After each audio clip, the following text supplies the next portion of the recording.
I've gone with Black Dahlia Murder's Nocturnal. Oh, dude. I'm about to pick another one now. Yeah, and Necrophage's Epitaph. Go those 2 records, man. Yeah. Like, absolute perfect records from start to finish. The songwriting's badass, production's spot on, energy to those records, man. They're so good. I'd have to. I was going to say Black Dahlia Murder's Nocturnal. That would have been my number one. This is my prized possession. Look, Black Dahlia Murder, signed by Trevor Strand. Oh, nice. Yeah. Oh, Trevor tattoo there as well. I'll throw that in. Amazing. I got on the bus and interviewed them as well. The drummer was it Shannon Lucas I've interviewed. But yeah, that was amazing. That was an amazing night. But yeah, sorry. So you're carrying on about your album. So Black Dahlia, yeah. Oh. That was what my wife bought me. Ritual. I would have said Black Dahlia Murder's Nocturnal. Right. We'll go something slightly different. I'd say Mastodon's Hushed and Grim. Cool. It was either that or Crack the Sky. Don't say Crack the Sky because I'm saying that. Hushed and Grim and Crack the Sky, they're massive. No, Hushed and Grim, and maybe off the top of my head, Decapitated's Nihility. Ooh, wow. I love everything about that album. Every song on it, like the production, the sound of the drums, just everything on it. The songwriting, it's an insane album, start to finish. Shit up. Well, they've all gone extreme metal. I'm going to throw a curveball in there. I'm going to say In Utero by Nirvana.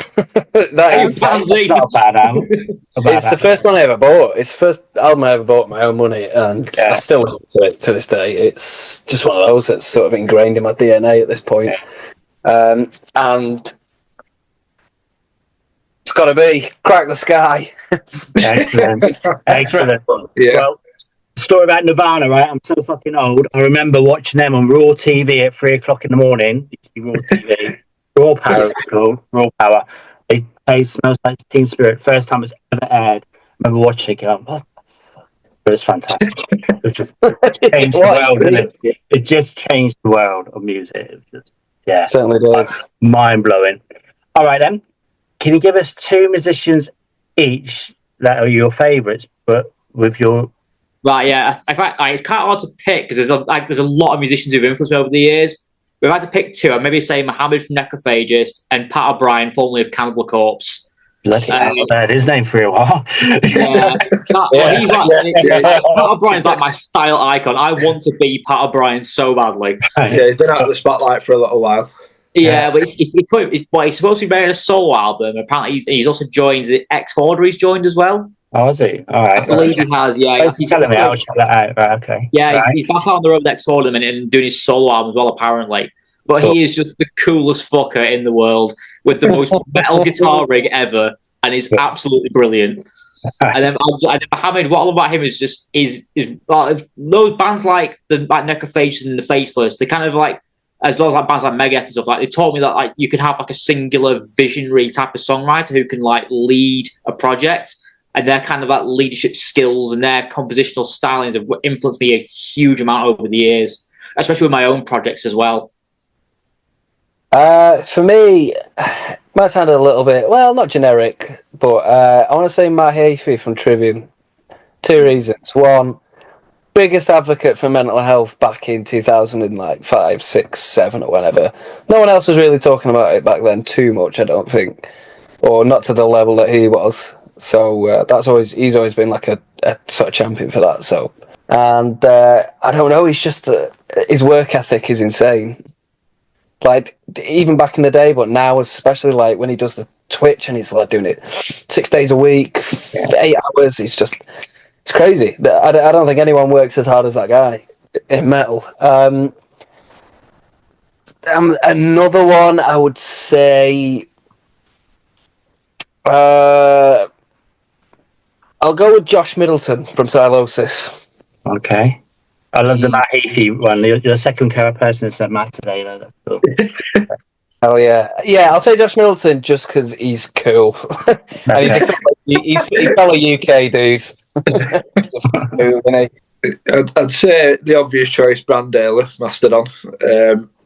Just watching videos of him doing like playthroughs and stuff, he is one of the most insanely like the way he does like ghost notes and stuff, and just the absolute songwriting that he puts into his drumming is just insane. It's like it's very rarely seen, and he's just a funny dude. Like I've seen him in interviews. He's a genuinely funny guy. Second choice, also maybe quite not say obvious. Probably Gojira's Mario Duplantier. Again, absolutely phenomenal musician. The songwriting, again, insane. When I first heard Mars to Sirius, it changed my view on metal. Yeah, that album is absolutely insane. And you know, who else can say that they played an Olympic opening ceremony? Exactly, fantastic. That's what made it phenomenal. That was amazing. That was amazing. All right, one essential each would you take on tour with you? That you must take on tour with you. This is going to be a really boring answer, but I'll say a toothbrush. No.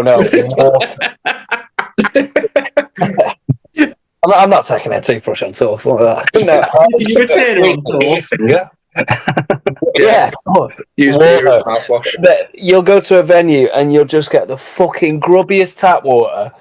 And it like if you're drinking beer heavily like we are on tour, it's just having water there. And especially I don't know if it's for everyone, but for me, if I don't drink enough water, like, dude, I get constipated bad. I mean, if there's 25 trying to share a shitter in this fucking venue and I'm sat in there for 4 hours trying to squeeze one out, it's hard work. So water.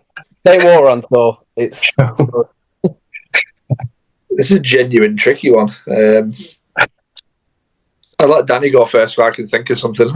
Yeah, sure. For me, you've got to have a regular supply of caffeine, dude. Like energy drinks, a day. Like, I can't understate enough how much I need caffeine in my day. Like, every morning, it's a must. Otherwise, I am not functioning at all. Yeah. So I'll go with. I mean, I'm going off personal experience. So one of the first tours we went on the first night, we tried to sleep in a van.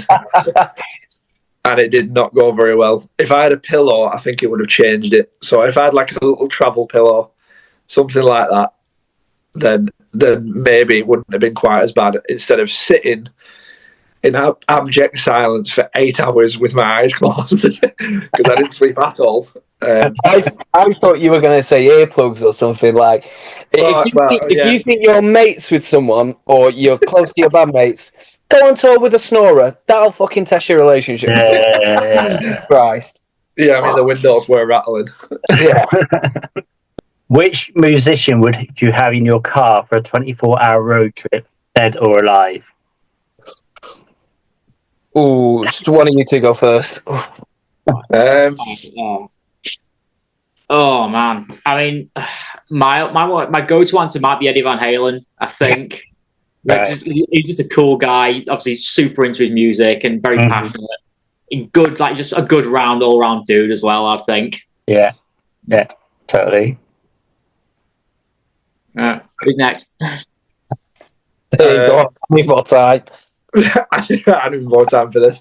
It'd probably be just the only name I can think of because I'd just be picking his brains the whole time. Would be maybe I don't want to say Mario Duplantier again, but maybe him. Yeah, I mean, because when I've seen him doing like podcasts and stuff, his outlook on being a musician.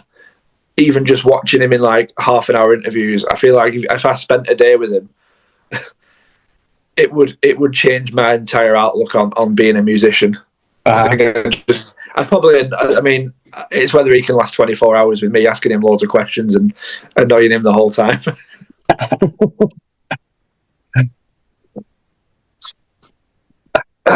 Man, there's so many I'd love to chat shit to.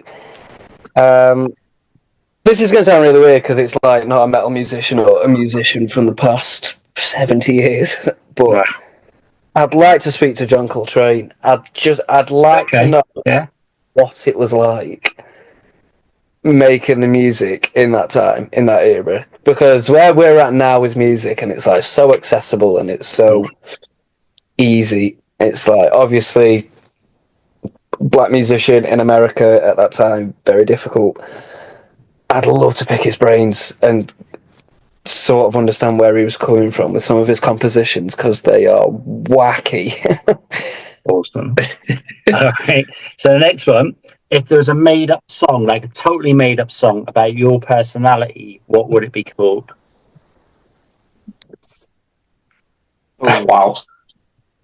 Oh, I should an hour to think of this one. If it were me, it'd be some generic tech death anthem, I think. So like the machinations of the robotic devil or something. That's a good one. It's cool. Mine would just be like an early 2000s emo song where the song title was so long, but it meant nothing, and it'd just be like, where the fuck have I put my car keys again? It's quite nice outside today. That's a good one. Actually, where the fuck up in my car keys? Yeah, I like that one. Yeah. Well, funnily enough, I would echo that with something relating to forgetting absolutely everything seconds after hearing it. Yeah, it might not be quite as good as Where Are the Car Keys, but something in that area. All right. Yeah, normally like, I send these questions out before, but I just like to spring them on people sometimes. All right, so next one. Would you like to be able to stop time or rewind time? Ooh, crikey. How long can we stop time for? Just a day. Just a day. How far back can we go? I haven't fallen that deep.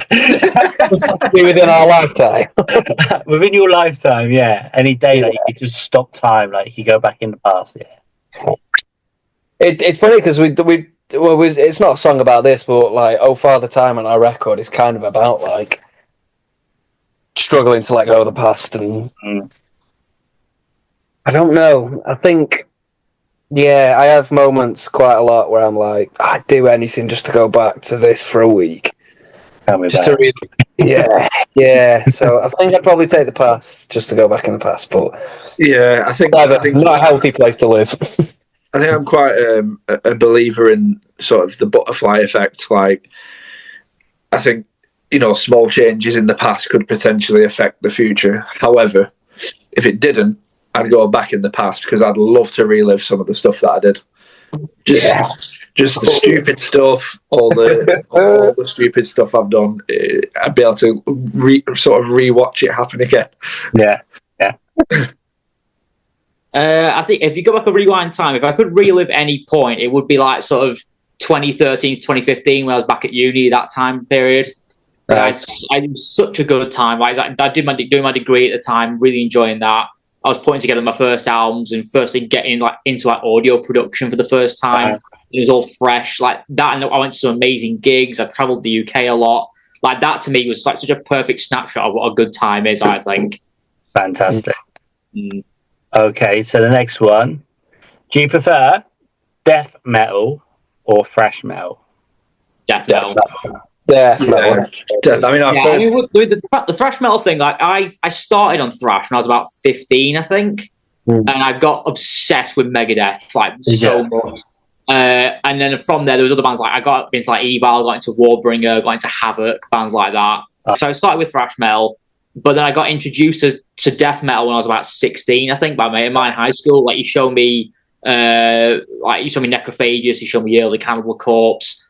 And then I kind of grew, and then as going through college and stuff, I kind of got more into death metal, and it's kind of stuck with me ever since. Right. Whereas like thrash for me, unfortunately, I think a lot of it becomes quite homogenized. It sounds the same a lot of the time. Where I think there's a lot of death metal bands are kind of more unique, even though they might be doing similar sorts of things. But like Drop the Cowboy sounds different to the Faceless, for example, or Between the Buried and Me, even, Vinyl or digital, which do you prefer? I prefer the convenience of digital, but I like a vinyl. Yeah. Yeah, I'm more of a digital guy myself. Like, I used to collect CDs a lot back in the day. I used to have loads of them, but I got sick of the clutter with CDs and just having like just a pile of CDs. I know, I know exactly what you're saying. Yeah, I'd say small intimate gig. Again, I love festivals. I love everything about festivals, but there's the raw energy in a small intimate gig that feels more, well, like the name suggests, intimate. Like, it just feels more like again, I like what Liam said. I'm 33 now. I can't be getting elbowed in mosh pits anymore. But yeah, I love them sort of gigs. Yeah, I'm all for that. I'd do anything to be back in a mosh pit. Me, I'm getting old. Like, can I do it? I mean, yeah. Just put like rugby pads and stuff. You'd be alright. Aye, but it's like when I go to the gym, there's this guy. I'll tell you, I swear to God, he's always doing the coke before he goes to the gym. And he's like, oh, right. Oh, he's one of them, is he? Yeah, man. Honestly, I'm like, what? Did you just imagine like, at a gig like that? Yeah. Not good. All right, and so the final thing, right? 666. It'll rock your world. That was